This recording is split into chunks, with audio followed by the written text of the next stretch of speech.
On n'aura jamais autant parlé de la rivière Saint-Charles et pas nécessairement pour les bonnes raisons. Alexandra Duval, on vous retrouve justement aux abords de cette rivière, une semaine après la crue des eaux.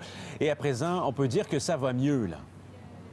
Ça va mieux, en fait, Alexis. Ce sont les 3 premiers mots empruntés par le maire Régis Labaume lors d'un point de presse qui a eu lieu ici sur l'heure du midi. Alors, il était vraiment tout sourire, entouré des autorités, des gens qui ont travaillé très, très fort depuis cette montée des eaux samedi dernier. Regardez derrière moi, on continue de travailler très fort, mais le fameux embâcle de 800 mètres est maintenant suffisamment défait pour laisser couler l'eau de la rivière Saint-Charles. Donc ça, c'est vraiment une très bonne nouvelle. Le travail de la grenouille, la fameuse grenouille, comme on l'appelle, qui est maintenant terminée. Mais on garde quand même la grenouille pas très loin au cas où on en aurait besoin. Parce que là, ce qui va se passer au cours de l'après-midi, c'est qu'on va devoir débloquer, déboucher, si vous voulez, un important bloc de glace qui s'est formé sous le pont qui enjambe la rivière Saint-Charles et que vous voyez en ce moment.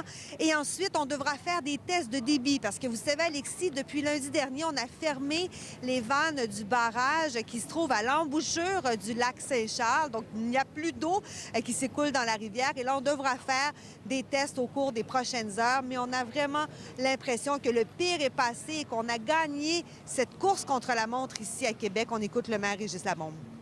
La course contre la montre, honnêtement, on vient de la gagner, la course, je vous dirais, parce que je serais bien surpris que les tests qu'on va faire cette nuit puis dans la journée avec l'eau qu'on va envoyer du barrage, je pense qu'on a gagné la course contre la montre. Sincèrement, je peux le dire, hein, Michel, on peut dire ça. On a gagné la course contre la montre. On a gagné la course, puis écoutez, on n'a plus de crainte. Je pense qu'on va déboucher le pont. On est confiant. Bon, alors écoutez, on a gagné la course, on fait nos tests, on va déboucher le pont. Normalement, on retombe là, des situations totalement normales pour la rivière. Enfin, un peu de positif dans ce dossier. On le voyait Enfin. sur les visages des gens, des sourires. On n'a pas vu ça pour le reste de la semaine, jusqu'à maintenant, à tout le moins. Mais là, parlons des gens qui peuvent ou ne peuvent pas regagner leur domicile. Tout ça se fait encore très, très progressivement, si je comprends bien, là.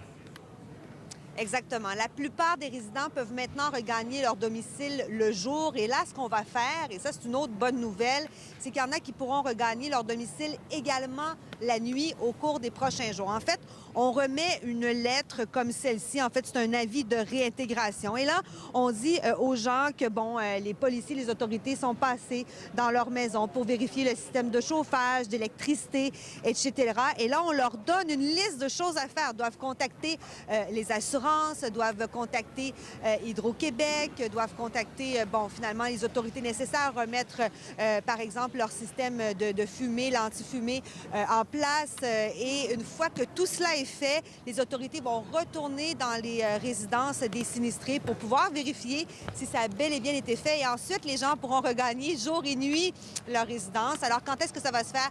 Quelque part au cours des prochains jours. Ça, c'est une autre excellente nouvelle pour les sinistrés. D'ailleurs, je vous ferai entendre un peu plus tard cet après-midi des représentants de la Croix-Rouge qui sont toujours sur place pour prendre en charge les personnes qui sont sinistrées et évacuées de chez elles depuis maintenant près d'une semaine.